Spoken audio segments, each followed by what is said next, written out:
Greetings and welcome to Siasa Brigade here on Herman Manyora's channel. My name is Richard Mwenje. Always a pleasure to have you on board.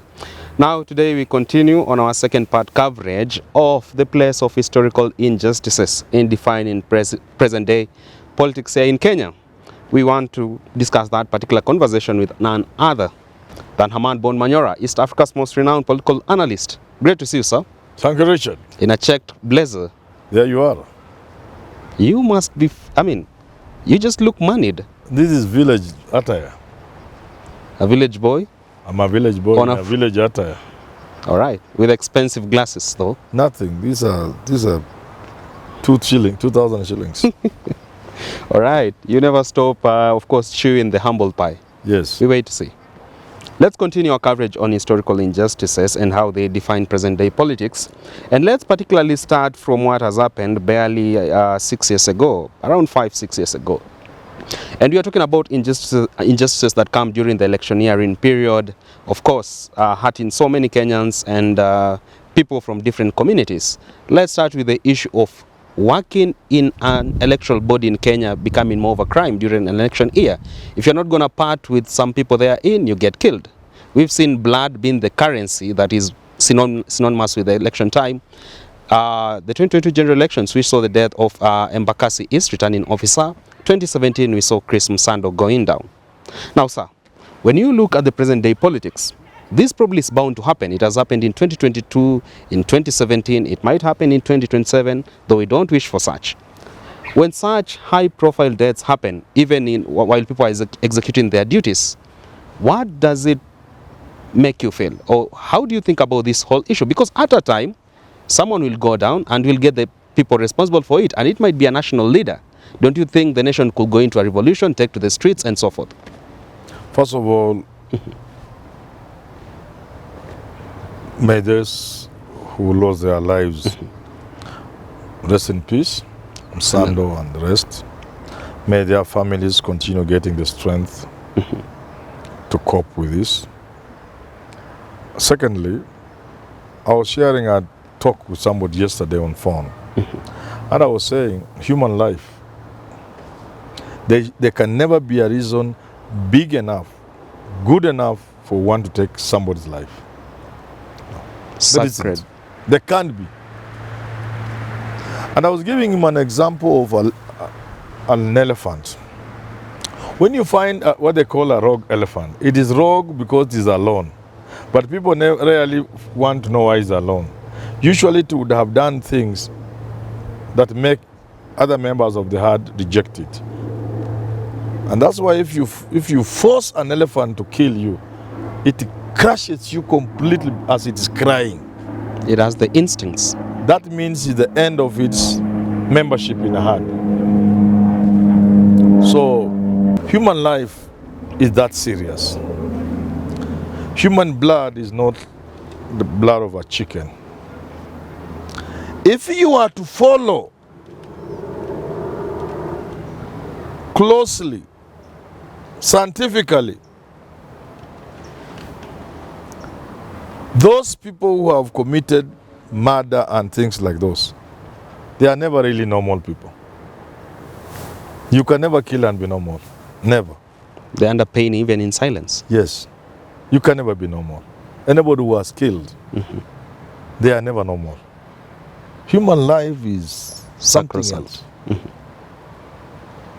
Even if you read history, you look at the Bible, look at the Quran, not only is it declared precious, sacred, no, even the people who committed it, they never lived to tell the story.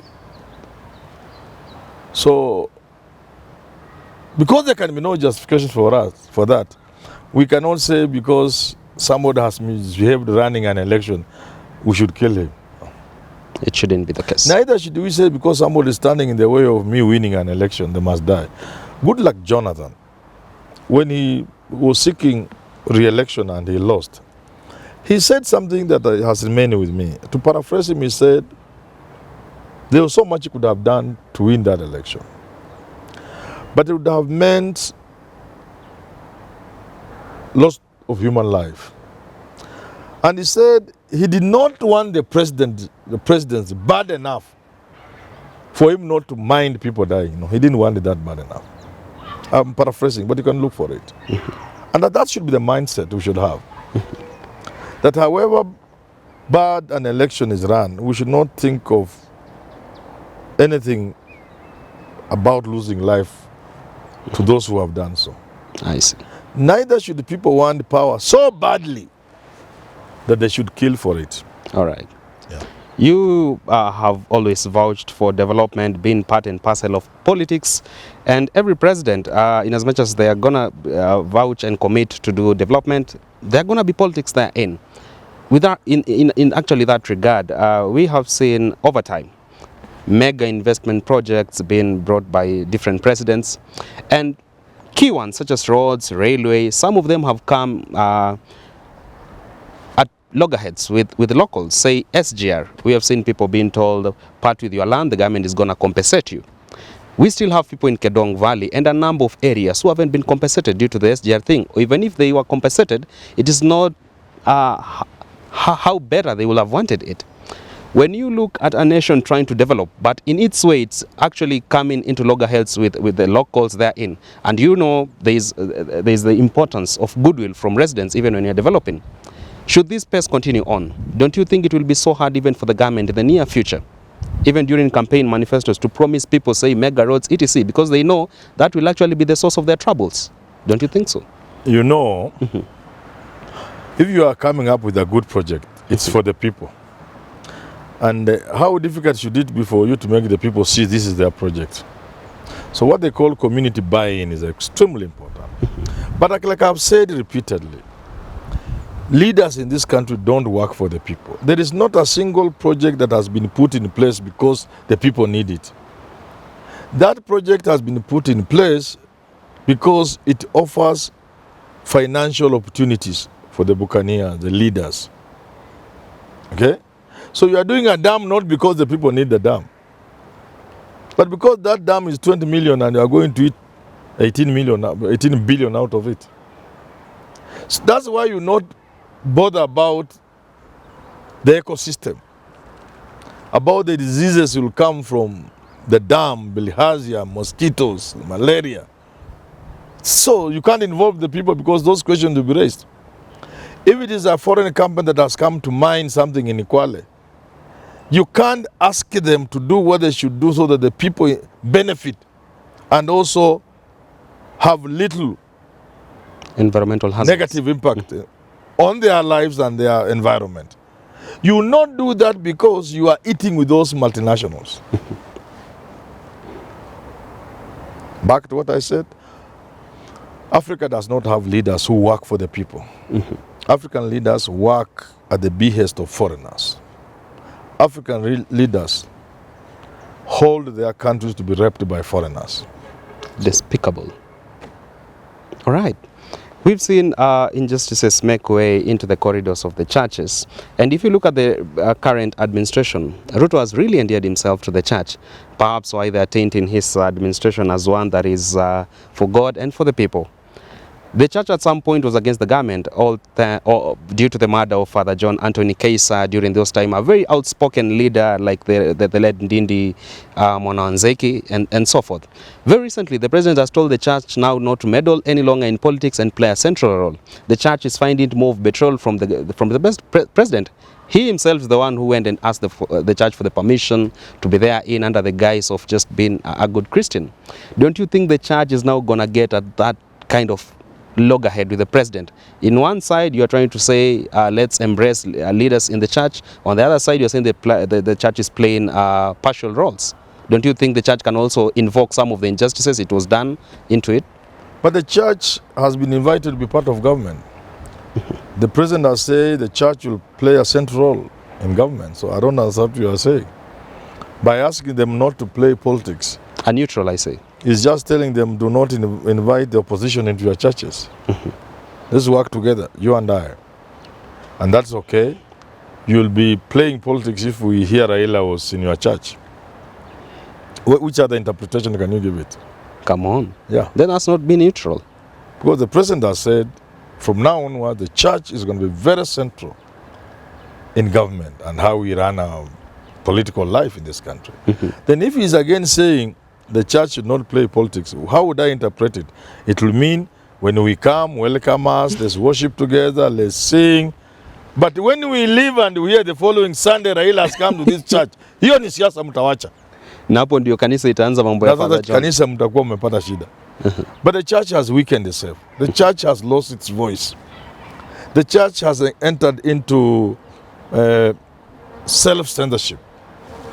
The church was very vocal and helped us in the fight against draconian Kanu rule, against one-party system, against excesses of the government, human rights and democracy. Family planning and all. You know, you mentioned Dinga Mwananzeki, there was Okulu, there was Bishop Alexander Muge, there was that Kaisa, late Kaisa, God rest Dinga Mwananzeki. Now Gabriel Dolan. Gitari, there was Njoya. The church was powerful. But the moment Kibaki took over power, all of a sudden the church manufactured its own censorship. You get it? They manufactured it. Because now most of them were Kikuyu. So the church, like the civil society, went under the moment Kibaki Kikuyu took over from Moi.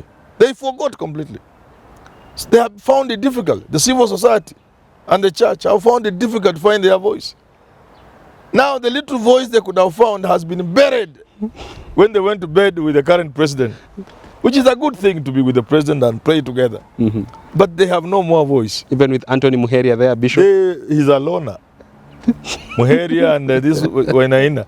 They are lone voices in the wilderness. How about Ole Sapit? And Njoya is telling them, but we told you these things. Sapit is, let's not say anything about him. The less said about Sapit, the better.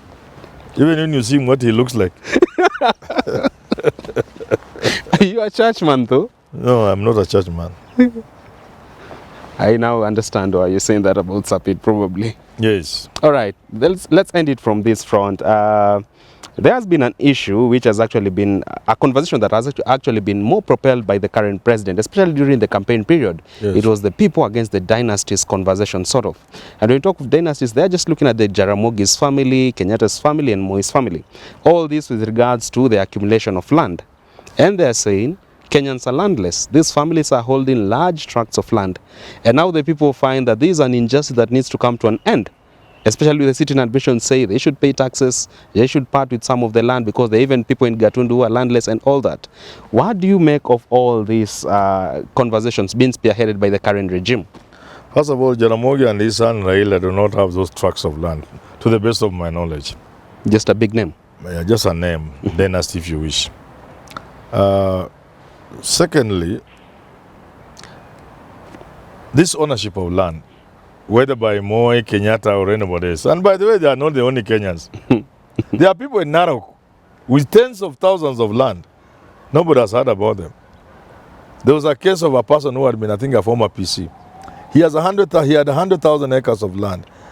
Now that land, there was a path for cattle during a certain part of the year. The only place they could pass to access water was through his 100,000 acres. What? One individual, I think he's the former PC. Then he had fenced it. The Maasai made noise, but nobody listened. That is not sustainable. Nobody can own those huge tracts of land and think it's sustainable. It's not sustainable. It's not simply sustainable. Those lands will be taken by people at some point. So can the president is justified to continue spearheading those conversations? But you see, the president is justified about those. But how much land does he have himself? We only need you only need land that you need. You must have. And all these leaders, including the president, they have more land than they need. Very well. Yeah, I mean, you don't need thousands of acres of land. First of all, are you a farmer even? You have land and you are not a farmer. You have all plots in all major towns. What do you need them for? You know, sometimes I have a problem. Is it maybe I'm a village boy? I have a problem understanding. What kind of mind frame would one have to want to own things all over the place? Safeguarding a generation. You have buildings, tracts of land, Logistics farms. everything, name it. And you are not a businessman.